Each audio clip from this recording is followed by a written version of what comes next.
അങ്ങനെ നമ്മൾ ക്ഷേത്രത്തിനടുത്തെത്തുമ്പോൾ തകർന്നു കിടക്കുന്ന ക്ഷേത്രമതിലുകൾ കാണാൻ സാധിക്കും. ഇവിടെ നിൽക്കുമ്പോഴുള്ള കാഴ്ച നല്ല മനോഹരമാണ് കേട്ടോ. അങ്ങനെ നമ്മൾ ക്ഷേത്ര മതിലകത്തേക്ക് കിടക്കുകയാണ്. തമിഴ്നാടും കേരളവും ചേർന്നാണ് ഇവിടുത്തെ ക്രമീകരണങ്ങളൊക്കെ ചെയ്യുന്നത്. അങ്ങനെ നമ്മൾ ക്ഷേത്രത്തിനടുത്തെത്തിരിക്കുകയാണ്. ഇനി ഇതിനെ ചുറ്റി വന്നാലാണ് തൊഴാൻ സാധിക്കുന്നത്. രാജകീയ പ്രൗഢിയിൽ പണിതിരുന്ന ക്ഷേത്രമായിരുന്നു ഇത്. കാലപ്പഴക്കത്തിലും ആക്രമണത്തിലും ക്ഷേത്രത്തിന് നല്ല കേടുപാടുകൾ സംഭവിച്ചിട്ടുണ്ട് കേട്ടോ.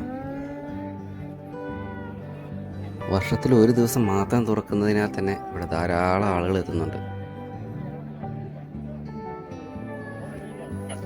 അത്ഭുതം എന്തെന്ന് വെച്ചാൽ കണ്ണകി ക്ഷേത്രവും ശിവക്ഷേത്രവും ഒഴിച്ച് ബാക്കിയെല്ലാം ഇവിടെ തകർന്നു പോയിട്ടുള്ളതാണ്.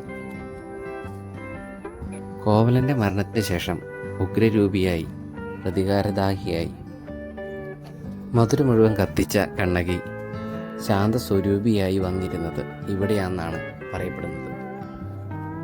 ചേരൻ ചെങ്കുട്ടുവനാണ് ഈ ക്ഷേത്രം ഇവിടെ നിർമ്മിച്ചത്. പിന്നീട് ഇവിടം ബുദ്ധ സന്യാസിമാരുടെ കേന്ദ്രമായിരുന്നെന്നും അവരെ കൊള്ളക്കാർ ആക്രമിച്ചുവെന്നും അങ്ങനെ അമ്പലത്തിനും ഒക്കെ കേടുപാട് സംഭവിച്ചുവെന്നും പറയപ്പെടുന്നുണ്ട് കേട്ടോ. പെരിയാർ വന്യജീവി സങ്കേതത്തിൻ്റെ നടുക്കാണ് ഈ ക്ഷേത്രം സ്ഥിതി ചെയ്യുന്നത്. അതിനാൽ തന്നെ കേരളവും തമിഴ്നാടും സംയുക്തമായിട്ടാണ് ഇവിടുത്തെ ഉത്സവം നടത്തുന്നത്. ചിത്തിര മാസത്തിലെ പൗർണമി നാളിലാണ് ഇവിടുത്തെ ഉത്സവം നടക്കുന്നത്. ആ ഒരൊറ്റ ദിവസം മാത്രമേ വർഷത്തിൽ ഇങ്ങോട്ട് പ്രവേശനമുള്ളൂ താനും. ആയതിനാൽ തന്നെ അന്നേ ദിവസം നല്ല തിരക്കാണ് ഇവിടെ അനുഭവപ്പെടുന്നത്.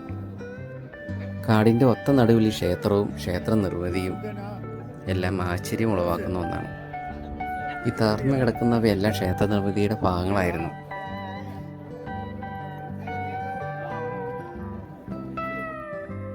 കേരളത്തിൽ നിന്നുള്ളതിനേക്കാൾ കൂടുതൽ തമിഴ്നാട്ടിൽ നിന്നുള്ള ആളുകളാണ് ഇവിടെ കൂടുതലായി എത്തുന്നത്.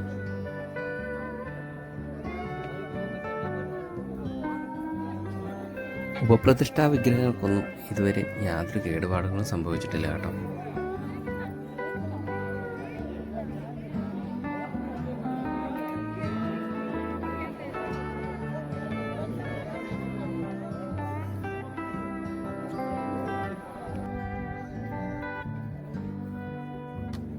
ഭക്തജനങ്ങളുടെ നീണ്ട നിര തന്നെയാണ് നമുക്കിവിടെ കാണാൻ സാധിക്കുന്നത്.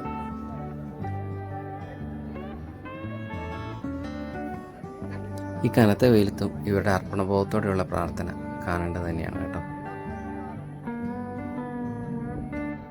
ഭക്ഷണ സാധനങ്ങളും അവയുടെ അവശിഷ്ടങ്ങളും ഇതിലിങ്ങനെ വലിച്ചെറിഞ്ഞിരിക്കുന്നത് കാണുമ്പോൾ നമുക്ക് ചെറിയൊരു വിഷമം ഉണ്ടാകുന്ന കാര്യമാണ് കേട്ടോ. വളരെ അലക്ഷ്യമായിട്ട് ഇങ്ങനെ എറിഞ്ഞേക്കുവാണ്. കഴിച്ച സാധനങ്ങളും എല്ലാം ഇങ്ങനെ കൂട്ടിയിട്ടിരിക്കുന്നു.